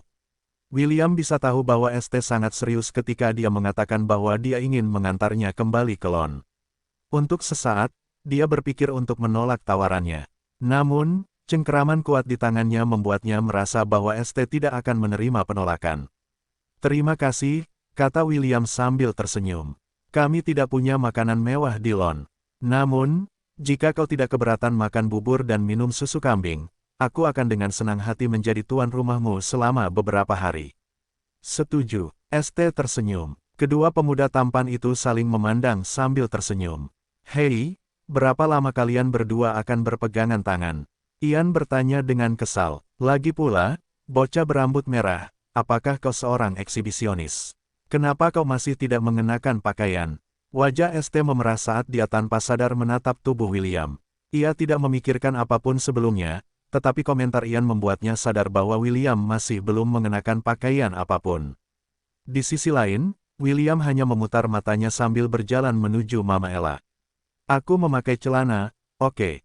Siapa yang kau sebut eksibisionis? Ia ingin mengatakan kata-kata itu, tetapi memutuskan untuk membiarkannya saja. Aku ingin tahu bagaimana kakek dan yang lainnya akan memperlakukan teman-teman baruku. William merenung sambil memikirkan keluarga penuh kasih yang menunggunya di Lon. Kita hampir sampai, kata William sambil menatap pemandangan yang sudah dikenalnya di depannya. Meyeh, meyeh, meyeh, meyeh. Kambing-kambing itu mengembik kegirangan saat melihat kota yang sudah dikenalnya di kejauhan. Mereka telah tinggal di Lon selama bertahun-tahun, dan ini adalah pertama kalinya mereka pergi jauh dari rumah. Beberapa dari mereka sudah merasa rindu kampung halaman karena perjalanan panjang mereka. ST, Ian, Isaac, Herman, dan Nana membeku karena terkejut saat melihat si kera emas Orobro duduk di dekat pintu masuk Lon. Mereka dapat melihat beberapa anak memanjat lengannya, sementara yang lain bermain kejar-kejaran di dekat kakinya. Apakah itu Orobro yang diambil dari medan perang? ST tergagap, meskipun ia telah mendengar dari Nana bahwa kakek William dan rekan-rekannya berhasil menangkap 3 milenial beast dari pertempuran di Benteng Winkip.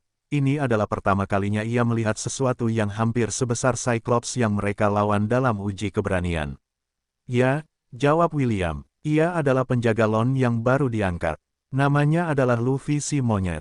Luffy si Monyet, Herman menelan ludah. Nama yang sangat mendominasi. Aku tahu, kan? William mengangkat dagunya dengan sikap sombong. Mengapa kau bersikap seolah-olah kaulah pemiliknya? Ian mengejek. Dasar bocah sok tahu. Mama Ella, apa kau mendengar seseorang berbicara? Tanya William. Ella menggelengkan kepalanya. Pasti salah satu hantu yang dikenal sebagai pencari perhatian. William mendesah dengan sikap berlebihan. Cek, hanya karena aku tampan mereka memutuskan untuk menghantuiku. Yah, aku tidak keberatan jika si pencari perhatian itu cantik. Namun, jika itu hanya banci ingusan maka dia bisa berguling dan menghisap telur. Petik 2. Siapa yang kau panggil banci ingusan? Tanya Ian. William menoleh untuk melihat anak laki-laki yang marah yang duduk di kereta. Mengapa kau bereaksi? Apakah kau banci ingusan? Cek, tidak heran kau selalu marah. Pasti menyenangkan mengalami menstruasi 24 jam sehari, 7 hari seminggu. Kau, Ian hendak melompat dari kereta dan memukuli William hingga babak belur ketika Isaac memegangnya dengan sekuat tenaga yang bisa dikerahkannya. Ian, berperilakulah. Baik, perintah ST. Ian mengalihkan pandangannya dengan marah. Saat kelompok itu mendekati pintu masuk Lon, beberapa anak melambaikan tangan dan memanggil William. Kau benar-benar populer, kata ST sambil tersenyum. William menganggukkan kepalanya. Aku tidak ingin menyombongkan diri, tapi akulah anak laki-laki paling tampan di Lon. Wajar saja kalau aku menjadi populer. Setelah bepergian dengan William selama beberapa hari, kelompok itu sudah terbiasa dengan sifat narsisnya. Mereka sering bertanya-tanya dari mana ia mendapatkan rasa percaya dirinya. Tentu saja, mereka harus mengakui bahwa William memang sangat tampan. Ini adalah salah satu keuntungan menjadi half-elf. Meskipun half-elf dijauhi oleh ras elf karena tidak berdarah murni, tidak ada yang dapat menyangkal bahwa gen elf membuat half-elf sangat enak dipandang. William, hei, William, Theo berteriak sambil berlari ke arah sahabatnya. Kau datang di waktu yang tepat. Keluargamu kedatangan tamu dan, dari apa yang kudengar, mereka datang ke sini untuk menemuimu. Tamu yang datang menemuiku. William merenung. Gambaran tamu-tamu sebelumnya muncul di benaknya. Tidak mungkin mereka lagi, kan? William teringat Agatha, ibu dari mantan tunangannya, Rebecca. Jika ini seminggu yang lalu, William pasti akan berpikir untuk mencari cara meminta mereka menunjukkan lebih banyak senjata langka kepadanya sehingga dia dapat membuka beberapa job class.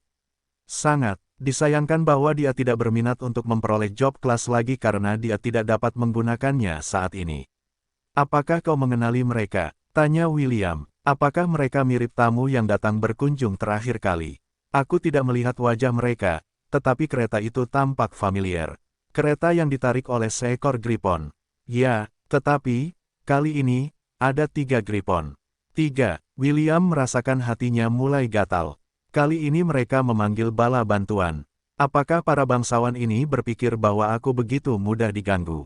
Ekspresi William mendung. Dia menyesali kenyataan bahwa dia tidak dapat menggunakan kekuatannya saat ini. Jika dia masih memiliki kekuatannya, dia pasti akan mengutuk tamu-tamu mereka sampai mereka berlari sambil berteriak ke tempat asal mereka. Apakah kita datang pada saat yang buruk? Tanya ST. Tidak. William menatap ST dan tersenyum. Kalian semua adalah tamu. Yang datang adalah hama. Biarkan aku mengusir mereka sehingga aku dapat mengajak kalian berkeliling Lon. William dan rombongannya memasuki Lon dan langsung menuju ke Ainsworth Estate. Seperti yang dikatakan Theo, dia melihat 3 Griffon berkeliaran di luar rumahnya. Itu lambang Duke of Griffith, kata Herman saat mengenali lambang di pintu kereta. Kenapa ada orang penting di kota Lon ini? Duke of Griffith, kalau tidak salah, itu adalah keluarga yang melahirkan gadis jenius yang ahli dalam sihir es, komentar Nana. Apakah keluargamu mengenal mereka, William? Yah, gadis jenius yang kau bicarakan, Lady Nana, adalah mantan tunanganku, jawab William dengan santai. Tunangan, ekspresi ST menjadi serius saat mendengar William punya tunangan. Dia merasakan sakit di hatinya, tapi dia tidak mengerti kenapa dia merasa seperti ini. Mata Isaac dan Ian membelalak saat mendengar jawaban William. Mereka dilatih untuk membaca bahasa tubuh orang dan mereka dapat mengetahui bahwa William tidak berbohong. Kau bilang mantan tunangan, tanya Herman. Kenapa? Kalian berdua sudah tidak bertunangan lagi. Aku membatalkan perjanjian pernikahan, jawab William seolah itu bukan masalah besar. Meskipun mantan tunanganku, Rebecca, sangat manis, ibunya dan tuannya memiliki garis keturunan Mandrake. Mandrake, ST mengerutkan kening. Mandrake adalah tanaman spiritual yang digunakan dalam alkimia dan pengobatan. Namun, tanaman ini cukup menyebalkan karena, saat disentuh, tanaman ini akan mengeluarkan suara jeritan yang cukup kuat untuk menghancurkan gendang telinga seseorang. Herman, Nana, Isaac, dan Ian langsung mengerti apa yang disinggung William. Seperti wanita yang mencari gosip menarik, penonton tidak sabar untuk melihat drama seperti apa yang akan terjadi di kediaman Ainsworth. Tanda hubung tanda hubung tanda hubung tanda hubung. Setelah Herman memarkir kereta di kandang, William memerintahkan kambing-kambing selain Ella untuk pergi ke kandang kambing. Kambing-kambing itu mengembik dengan gembira sebagai balasan dan pergi ke rumah lama mereka dengan penuh semangat. Mereka sangat lelah karena perjalanan mereka dan ingin beristirahat di tempat yang sudah dikenal. William memperhatikan mereka pergi dengan senyum di wajahnya sebelum memimpin tamunya menuju pintu masuk utama kediaman mereka. Kakekku yang tampan dan mengagumkan, aku kembali. William mengumumkan kedatangannya. Selamat datang kembali cucuku yang tampan, James menyambut William dengan tangan terbuka. Kau baru beberapa hari tidak bertemu, tetapi kau menjadi lebih tampan. Katakan padaku, sihir macam apa ini? Petik 2. Tidak ada yang bisa dilakukan. William mengangkat dagunya dengan arogan. Aku ditakdirkan untuk menjadi tampan sejak aku lahir dengan garis keturunanmu. Hahaha, James tertawa terbahak-bahak sambil menepuk bahu William. Menjadi tampan adalah dosa. Ini adalah dosa yang kita berdua tanggung. Betapapun beratnya dosa ini, aku, William, akan menanggungnya sampai aku menghembuskan napas terakhirku. Berbicara seperti Ainsworth sejati, Isaac berjalan di samping ST dan berbisik di telinganya. Tuan muda, sekarang kita tahu dari mana William mewarisi narsismenya. ST menganggukkan kepalanya tanda setuju. Ini adalah pertama kalinya dia melihat seorang lelaki tua bertingkah seperti ini di depan umum. Oh, Apakah itu cucu yang selama ini kau banggakan? Sebuah suara menggelegar bertanya dari belakang James. Tidak buruk, setidaknya dia tidak kekurangan ketampanan. James tersenyum saat memperkenalkan temannya kepada cucunya. William, bajingan tua ini adalah teman dekatku, James memperkenalkan temannya sambil menyeringai. Lawrence Fox Griffith, adipati lama dari Kadipaten Griffith. Anehnya, James tidak membawa William dan tamunya ke ruang tamu. Sebaliknya, ia menuntun mereka ke taman yang berada di luar kediaman. Meja-meja besar yang ditata dengan hidangan lezat telah diletakkan di seluruh taman. William melihat wajah-wajah yang dikenalnya, yaitu Rebecca, Agatha, dan Eleanor. Ada juga beberapa anak yang seusianya berkeliaran di sekitar meja Rebecca. Mereka semua mengenakan pakaian biru muda yang sama dengan lambang kepingan salju yang tertanam di dadanya. Kurasa mereka adalah anak-anak dari Sekte Misty dan rekan-rekan murid Rebecca, pikir William. Di antara anak-anak yang duduk di dekat, mantan tunangannya, ada seorang anak laki-laki yang menonjol. Dia memiliki rambut pirang, mata abu-abu, dan wajah yang akan membuat semua gadis berteriak, "Kiyah! Kiyah!" Saat mereka melihatnya, dia benar-benar memancarkan aura, "Aku anak laki-laki tampan." Sayangnya, William lebih tampan darinya.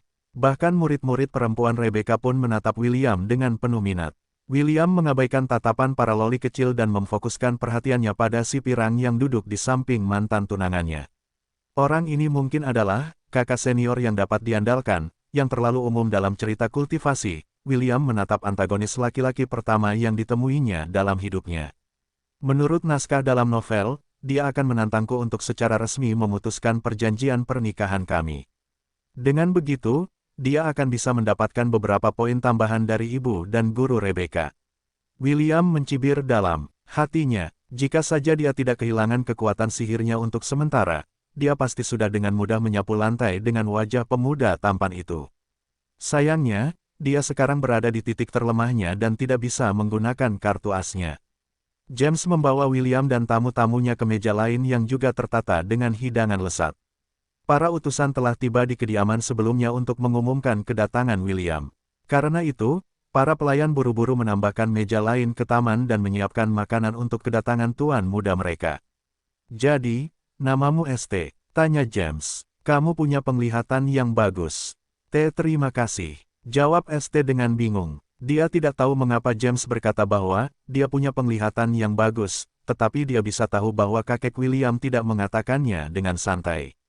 Tentu saja, dia tidak mengerti apa yang disiratkan lelaki tua itu. "Kita bicara lagi nanti saja." James tersenyum. "Aku sangat tertarik dengan teman-teman yang William dapatkan selama perjalanannya ke kuil suci." ST tersenyum dan menganggukkan kepalanya. Dia juga ingin tahu lebih banyak tentang kakek William. Begitu William dan tamunya duduk di kursi yang disediakan untuk mereka, drama akhirnya dimulai. "James tua, karena cucumu sudah di sini, sekarang saatnya untuk langsung ke pokok permasalahan," kata Lawrence sambil tersenyum. Ia kemudian menghadap William dan memberitahukan alasan kedatangannya. "Anak muda, aku ingin meminta maaf atas tindakan menantu perempuanku. Ia seharusnya tidak mempersulitmu dan memaksamu untuk membatalkan perjanjian pernikahan yang telah disetujui oleh kakekmu dan aku," kata Lawrence. "Alasan aku di sini sekarang adalah untuk menengahi dan memperbaiki kesalahpahaman ini." "Ayah," teriak Agatha, "anak itu tidak pantas untuk cucumu. Ia hanya seorang penggembala yang kotor." ST mengerutkan kening ketika mendengar ucapan kasar sang Duchess. Bahkan Ian yang selalu berselisih dengan William, bereaksi sama seperti ST. Entah mengapa, ia tidak suka jika orang lain menghina William. "Tuan Griffith, aku juga percaya bahwa muridku pantas mendapatkan seseorang yang lebih baik," kata Eleanor dari samping. "Rebecca adalah seorang jenius. Ia hanya pantas mendapatkan yang terbaik yang juga berlaku untuk calon suaminya." Anehnya, James tidak mengatakan apa-apa dan hanya menyeruput tehnya dengan tenang. Jika ini terjadi di masa lalu, dia pasti sudah membuat keributan untuk membela kehormatan cucunya. Dia yakin cucunya tidak akan kesulitan mendapatkan banyak istri cantik bahkan tanpa bantuannya. Kalau begitu, mengapa dia repot-repot dengan perjanjian pernikahan kecil ini? Lawrence mendengarkan kata-kata Agatha dan Eleanor dengan ekspresi tenang. Dia tidak menegur mereka dan membiarkan mereka mengungkapkan pikiran mereka dengan lantang. Dia mengamati ekspresi James dan William untuk memahami pikiran mereka tentang masalah ini. Melihat bahwa keduanya tidak bereaksi terhadap hinaan halus yang dilontarkan oleh kedua wanita itu, Lawrence merasa ada yang tidak beres.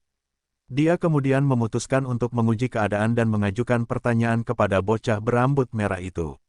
Mereka mengatakan bahwa kamu tidak layak untuk cucuku. Bagaimana perasaanmu tentang itu? Lawrence bertanya. William menyeringai saat menjawab pertanyaan Lawrence. Tuan Lawrence, apakah menurutmu orang setampan aku akan merasa sulit untuk menemukan istri cantik sebagai pendampingku? Tidak, jawab Lawrence. William menganggukkan kepalanya seperti seorang sarjana. Aku tidak ingin menyombongkan diri, tetapi selain kakekku, tidak ada seorang pun di benua selatan yang lebih tampan dariku. Kalau begitu, mengapa aku harus membatasi diri untuk menikahi cucumu? Tidakkah menurutmu ini tidak adil terhadap ketampananku? Bravo, James bertepuk tangan, seperti yang diharapkan dari cucuku. Wajah Eleanor dan Agatha berubah jijik. Mereka telah mengalami betapa tidak tahu malunya William, tetapi tampaknya dia menjadi lebih sombong sejak terakhir kali mereka bertemu. Jadi, maksudmu cucuku tidak cukup baik? Tanya Lawrence. Suaranya dipenuhi rasa geli. Kau seharusnya menanyakan hal itu padanya, jawab William. Apakah dia cukup baik untukku? Secara pribadi, menurutku tidak. Rebecca, yang diam-diam mendengarkan dari samping, mengangkat sebelah alisnya mendengar kata-kata William. Apa yang membuatmu berpikir bahwa kau cukup baik untukku? Kalau bukan karena desakan kakek, aku bahkan tidak akan repot-repot datang ke sini. Awalnya, dia berencana untuk tidak ikut campur dalam kekacauan ini, tetapi kata-kata William membuatnya kesal. Dia adalah seorang jenius yang lahir sekali setiap 200 tahun. Meskipun dia tidak tertarik pada William, ini adalah pertama kalinya seseorang mengatakan kepadanya bahwa dia tidak cukup baik dalam suatu hal. Lalu mengapa kau tidak pergi? William melambaikan tangannya dengan santai seolah-olah mengusir hama. Memangnya kenapa jika kau seorang jenius? Bahkan seorang jenius perlu buang air besar, atau kau akan mengatakan padaku bahwa kau tidak buang air besar sama sekali. Semua orang yang sedang makan saat itu melotot ke arah William. Bahkan James yang sedang minum tehnya meludahkannya ke tanah. Kata-kata yang kasar, apa kau tidak punya rasa sopan santun? Seperti yang diharapkan dari seorang desa, benar-benar tidak punya sopan santun. Para pengikut sekte Misti mencaci maki William, tetapi bocah berambut merah itu tidak menghiraukan mereka. Di matanya, semakin cepat hama-hama ini pergi, semakin baik. Wajah Rebecca menjadi merah padam. Tidak mungkin dia bisa membalas pertanyaan William. Apakah ada manusia yang tidak perlu buang air besar? Jika ada, apakah mereka masih bisa dianggap manusia? Lawrence mengerutkan kening. Dari apa yang bisa dilihatnya, William benar-benar tidak tertarik pada cucunya. Sebagian dirinya ingin memukul bocah itu dengan keras, sementara sebagian dirinya yang lain memandang bocah itu dengan cara baru. Si brengsek James tidak bereaksi dengan baik, pikir Lawrence. Apakah mereka menyembunyikan sesuatu dariku? Orang yang memulai perjodohan itu adalah James. Lawrence tahu kepribadiannya sehingga mustahil bagi James untuk mengingkari sesuatu yang telah dia mulai. Tentu saja, kekacauan ini terjadi karena menantu perempuannya memanfaatkan kesempatan saat dia pergi untuk membatalkan perjanjian pernikahan. Meski begitu, ia tak percaya James hanya akan duduk diam dan membiarkan seseorang menginjak-injak perjanjian yang telah dibuat karena lamarannya. ST yang menonton dari samping diam-diam merasa senang. Ia tak mengerti mengapa ia merasa senang, tetapi ia merasa pusing melihat penampilan William yang arogan. Dasar kau orang desa, beraninya kau mencoreng kehormatan murid juniorku.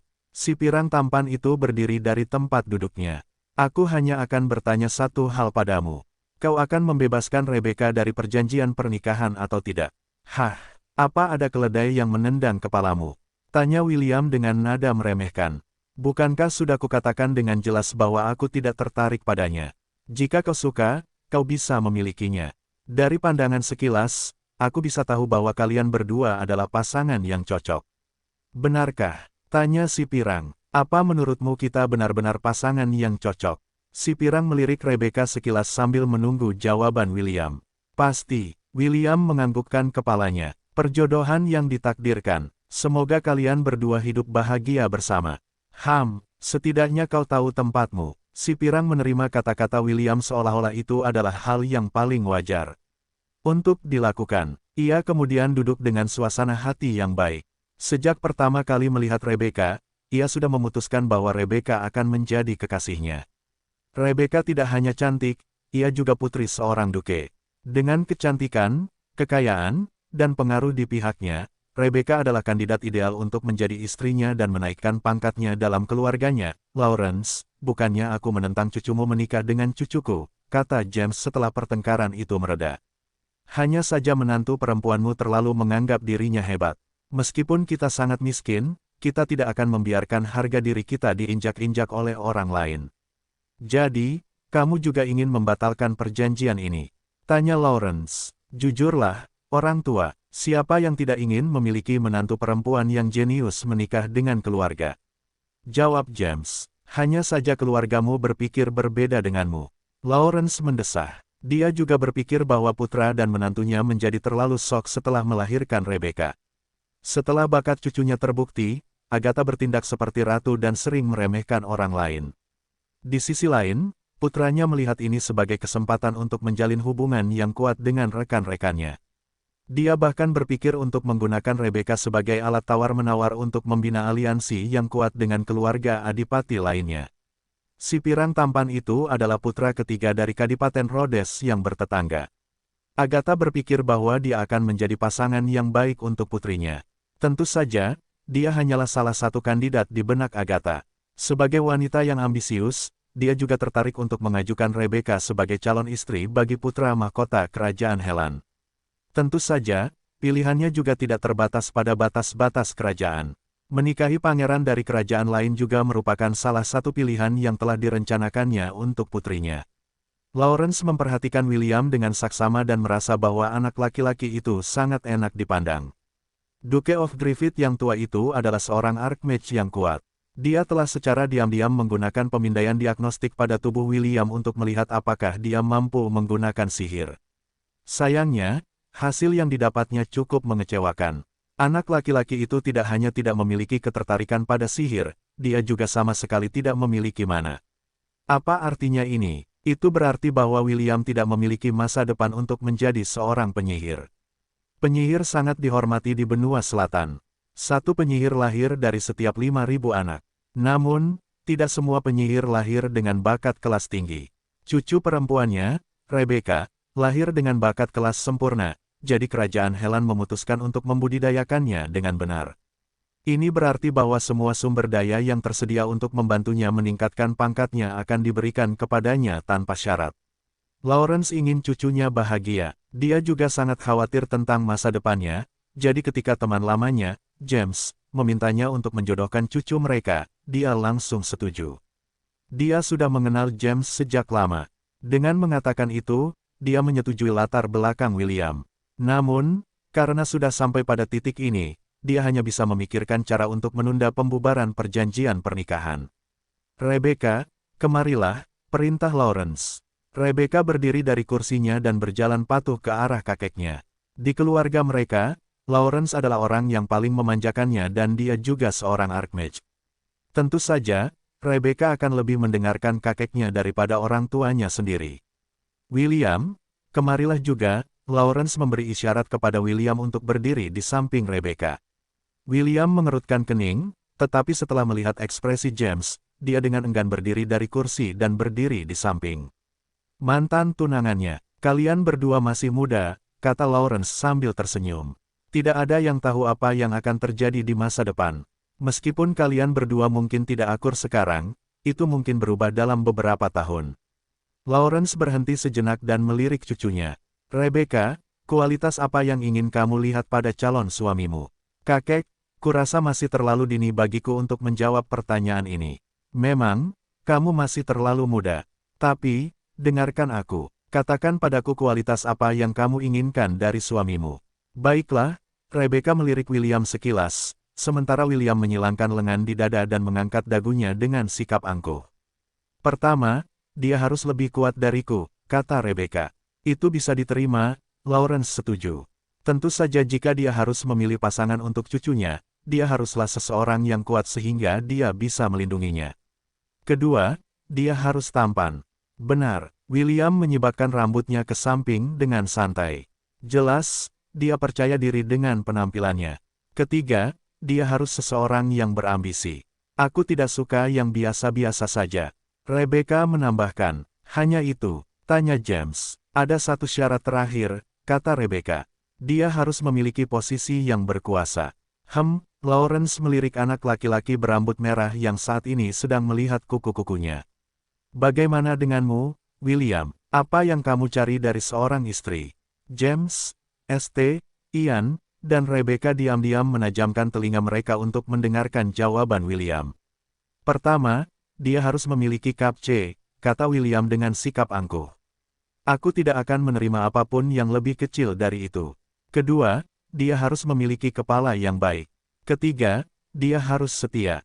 Terakhir, dia harus menjadi wanita cantik yang dapat membawa kehancuran suatu bangsa. Hanya wanita seperti ini yang pantas mendapatkan cinta dan kasih sayangku. St. dan Ian menunduk melihat dada mereka dan meringis. Keduanya saat ini adalah anak laki-laki, dan mustahil bagi mereka untuk memenuhi persyaratan pertama William. St. memiliki ekspresi putus asa di wajahnya, sementara Ian bertanya-tanya mengapa ia merasa perlu memenuhi permintaan William. Bukannya aku tertarik padanya atau semacamnya, pikir Ian. Mengapa aku merasa terganggu seperti ini? Lawrence terbatuk pelan sambil menatap sahabat lamanya yang terkekeh di sampingnya. James tidak berkata apa-apa, tetapi mengacungkan dua jempol kepada William dalam hatinya. Ia terkesan dengan tuntutan tinggi, cucunya dan itu membuatnya tenang. Lelaki tua itu bahkan berharap dapat melihat anak-anak William beberapa tahun dari sekarang. Senang rasanya memiliki ambisi, kata Lawrence setelah berdeham. Lalu bagaimana dengan ini? 7 tahun dari sekarang, kalian berdua akan berduel. Sampai saat itu, pembicaraan tentang pemutusan perjanjian pernikahan ini akan ditunda. Pemenang dapat menuntut apapun dari yang kalah. Selain itu, aku tidak akan menerima penolakan. Jika kalian ingin putus, putuslah setelah kalian bertengkar. William menatap Lawrence dengan ekspresi tercengang. Betapa biadabnya, mengapa kita harus saling bertarung hanya untuk memutuskan perjanjian pernikahan ini? Tidak bisakah kita membicarakannya seperti orang normal yang beradab? Sesuai keinginanmu, kakek, jawab Rebecca. Ia kemudian melirik anak laki-laki yang berdiri di sebelahnya. 7 tahun dari sekarang, kita akan bertempur di puncak sekte Misti. Sampai saat itu, berusahalah sebaik mungkin untuk menjadi lebih kuat. Rebecca kembali ke tempat duduknya setelah menyuarakan pendapatnya. William juga kembali ke tempat duduknya. Raut wajahnya tampak rumit, yang membuat St. dan yang lainnya bertanya-tanya apa yang sedang dipikirkannya. Lawrence ini memang rubah tua, pikir William. Mengapa dia bersikeras, menjodohkan cucunya denganku? Apakah dia mengincar genku yang bagus? Aku harus lebih berhati-hati saat berhadapan dengan orang ini. Kalau saja Lawrence tahu apa yang dipikirkan William, dia pasti sudah menendang pantatnya sekuat tenaga. Ada dua alasan mengapa Lawrence memaksakan duel di antara mereka berdua. Yang pertama adalah untuk mencegah orang lain mendekati cucunya dan menggunakannya sebagai alat politik. Ini adalah sesuatu yang tidak ingin dia lihat.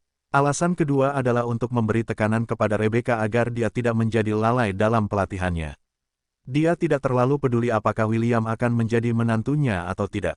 Yang penting baginya adalah menjaga hubungannya dengan keluarga Ainsworth dan tidak merusak hubungan baik mereka. James juga mengerti apa yang Lawrence rencanakan, tetapi dia tidak terlalu mempermasalahkannya. Bagaimanapun, dialah yang memulai perjanjian pernikahan ini. Aku tidak setuju dengan syarat ini, si pirang berdiri dari kursinya. Mengapa harus menunggu 7 tahun? Aku, Kingsley Rhodes, menantang William von Ainsworth untuk berduel. Beranikah kau menerima tantanganku?